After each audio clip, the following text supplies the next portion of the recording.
On October 7th, 2023, Hamas launched a surprise attack on Israel, killing over 1,000 people and seizing at least 150 hostages. At this time, we know that at least 29 Americans were killed. This shocking attack has left many in the world with questions and the future of this conflict and the region in general.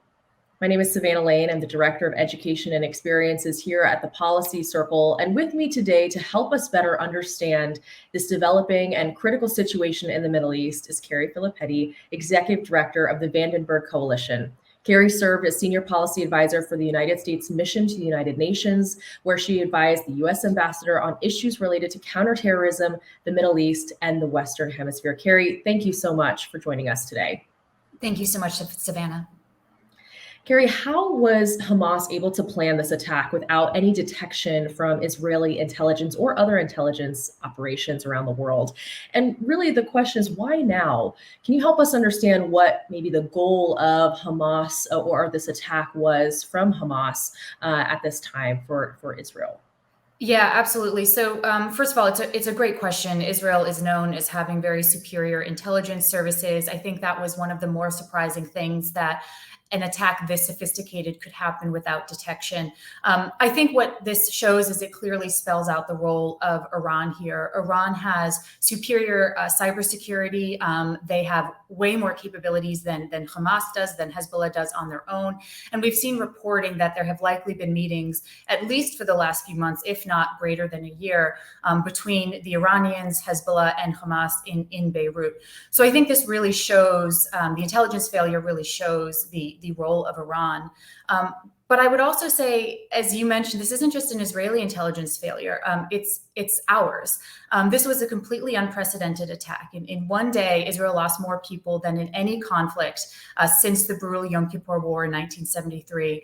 More rockets were launched in a day than during the entirety of any previous conflict. So this was extremely sophisticated. This was extremely evil. It was a campaign of entering private homes and murdering men, women, and children one by one, and seeing the weapons cache that was discovered in southern Israel that the Hamas terrorists brought with them.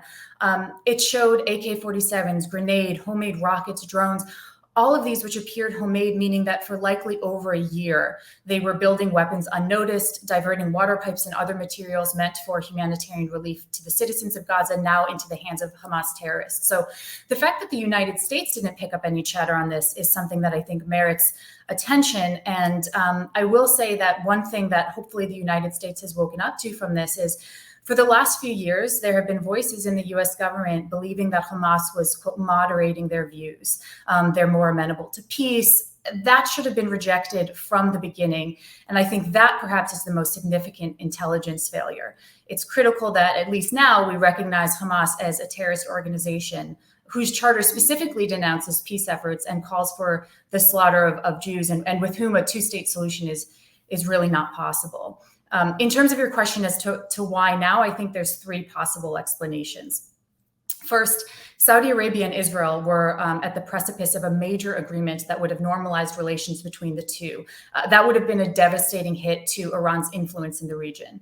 Second, Hamas may have felt that the ongoing political disagreements in Israel over proposed judicial reforms were distracting the population and making them less likely to respond to an attack. And third, I think the symbolism of this being essentially on the 50-year anniversary of yet another surprise attack on Holy Day, the Yom Kippur War that I mentioned, are probably three likely scenarios for why now.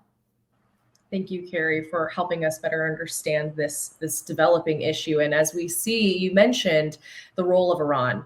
Your State Department reports recently have shared that Iran provided money previously and currently and weapons to Hamas. So talk to us a little bit about the future of the influence of Iran, what you think this will have as an impact in this developing crisis in the region. Right. Well, I think the biggest question here isn't whether Iran was involved, but to what extent they directed the attack or not. And it really isn't clear. But what is clear, as you mentioned, they were aware, they have provided support, and they are historically one of the largest patrons of Hamas terrorists. And whether they directed the attack or not, they are certainly the beneficiaries of an attack that, as mentioned, has put normalization on the back burner. I do think it's really important that we also understand that Hamas isn't Iran's only proxy here. So when we talk about what could be a future role of Iran, Hezbollah is their main proxy. Hezbollah receives close to $500 million a year from Iran. They have infinitely more capability than Hamas does. If they were to get involved, we'd be talking about tens of thousands of rockets a day, as opposed to, the 4,000 to 5,000 that we're seeing from Hamas. And so that is one of the biggest threats for an immediate escalation of the war is the involvement of Hezbollah. I think whether that happens or not is probably subject to Iran's decision, since Hezbollah is essentially their most important partner and their main deterrent for an Israeli strike against Iranian nuclear facilities. So I think Iran really does have a central role in deciding what happens next, both as it relates to Hezbollah, but also, let's not forget, Iran has 19 terrorist proxies that they support around the world. We're not just talking about this escalating beyond, the Gaza Strip into northern Israel and Lebanon.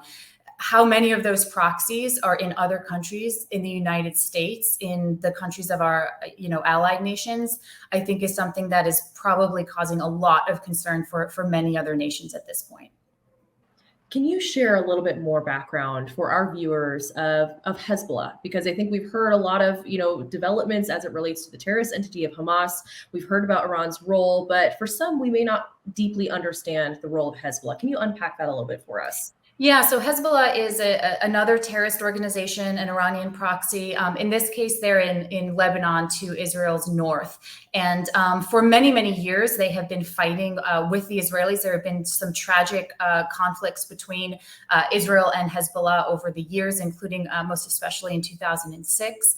And so they have been directly focused on like Hamas, ensuring that Israel does not exist anymore. The difference between them and Hamas, as I mentioned, is they really are the main Iranian proxy in the region.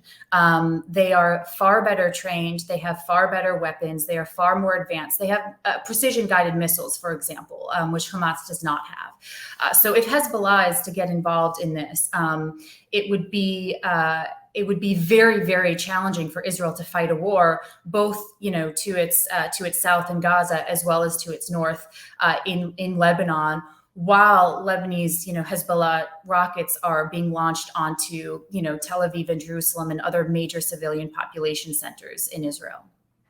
Thank you. And it's certainly a strategic challenge that we're going to watch closely. You mentioned earlier some other major players and countries in the region. Some experts have shared that this war, this ongoing crisis and spark of violence, signals a failure not only of intelligence, but of multi-directional foreign policy in the region and thus stalled progress. They reference specifically the US, Iran, Israel, of course, Qatar, and Saudi Arabia. Can you help us unpack the role of these countries in the region, in the conflict, and perhaps what are some of the larger implications of the Israel-Hamas conflict that we have going on right now as it relates to the stability in the region? Yeah, it's a great question. And this absolutely is a much broader conflict. I mean, when you look at just how many people have been murdered or held hostage, so we're talking about citizens from 42 different nations have been murdered or gone missing in the Hamas attacks. That includes, as you mentioned, 29 Americans who have been confirmed dead. There are citizens from Chile, Argentina, Australia, Belgium, Canada, Denmark, Eritrea, Estonia, Lithuania, India, Mexico, Poland, Sri Lanka. I mean, every region has been affected by this. So the conflict is already well beyond the borders of Israel. And the question is, how are these nations going to respond to the murder or disappearance of their citizens? And I think this is a really key point, because not only does Hamas's terrorism and Israel's response have the potential to spark a wider conflict, as we've been discussing, but importantly, it already was part and parcel of a wider conflict. And that's not just the longstanding Israeli-Palestinian conflict. Over the last few years, we've heard voices calling for American retreat from the world stage, either fully or in many cases as it relates to any region other than the Indo-Pacific. But it's all of our adversaries, not just Hamas, not just Iran, but China, Russia, et cetera, that are the beneficiaries of that retreat. And so what we're seeing here is that a win for Hamas is a win for Iran, is a win for China, is a win for Russia, and is a failure not just for Israel, but is a failure for America and is a failure for the American-led system. Their joint goal, as publicly stated by their leaders, is to replace this system for one that reorients the world towards their interests, towards surveillance, towards human rights abuses, towards authoritarianism. So it's no surprise that we're looking at allies in Ukraine, Israel, and Taiwan all facing direct threats. And that's precisely why American leadership matters in this case. Thank you, Carrie. I mean, certainly we are deeply concerned of the ongoing crisis, but then when you bring up players like Iran, Russia, China, we see how big this global picture is. So we really want to thank you for your time today and helping us better understand this challenge. Want to share that if you are looking for more resources from the Policy Circle, you can visit our brief that was recently released and updated on terror groups and rogue states. We'll put the link below, and you can visit thepolicycircle.org for more. And the Vandenberg Coalition as well, we'll share the link below so that you can check out their resources as we continue to follow the devastating crisis and continued violence in the region. Carrie, thank you so much for joining us, and I'm sure we'll be continuing to discuss with you to see the developments and help understand what's to come. Thanks. Thank you so much, Savannah.